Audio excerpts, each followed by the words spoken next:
Nangangamba ang ilang commuter para sa kanilang kalusugan dahil baha pa rin sa ilang kalsada sa Maynila. Problemado naman sa kanilang kita ang ilang namamasada. Live mula sa Maynila, may unang balita, si Bea Pinlac.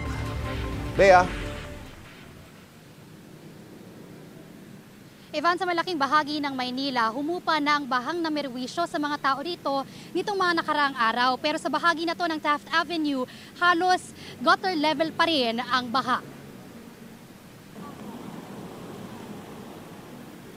Madaling araw pa lang, nag-aabang na ng masasakyang jeep si Ruby para makapasok sa trabaho. Partially blind si Ruby kaya hindi madali para sa kanya ang mag-commute. Mas mahirap daw ngayon nang makita niyang hindi pa pala humuhupa ang bahang abot sa gutter sa Taft Avenue sa Maynila. Hassle talaga kasi.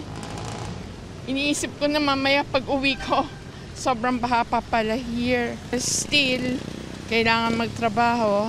Dahil, alam mo na. Gutter level din ang baha sa ilan pang kalsada ng Maynila kabilang na sa Hilpuyat at Pedro Hill. Nung isang araw, tumirig ako sa may Padre Paura Top. Kaya di ko na sinubukan.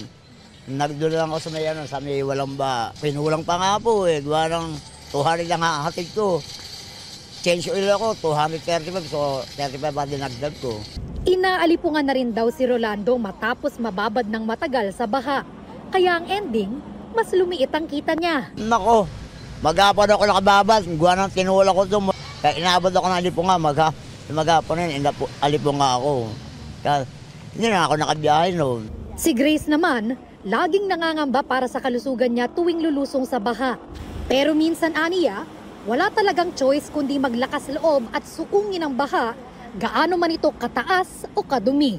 Sagabal talaga sa lahat ng tao nga yan. Katulad niya, yung iba hindi nakakadaan.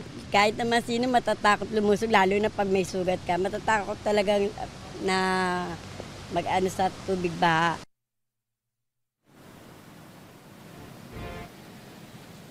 Ivan, ayon sa mga nakausap natin, kapag humupa na itong baha, panibagong problema na naman yung tatambad sa mga motorista at commuter at yan yung may iwan na basura. Pero sabi nga nila dito sa Maynila, sanayan na lang talaga. At yan ang unang balita mula dito sa Maynila.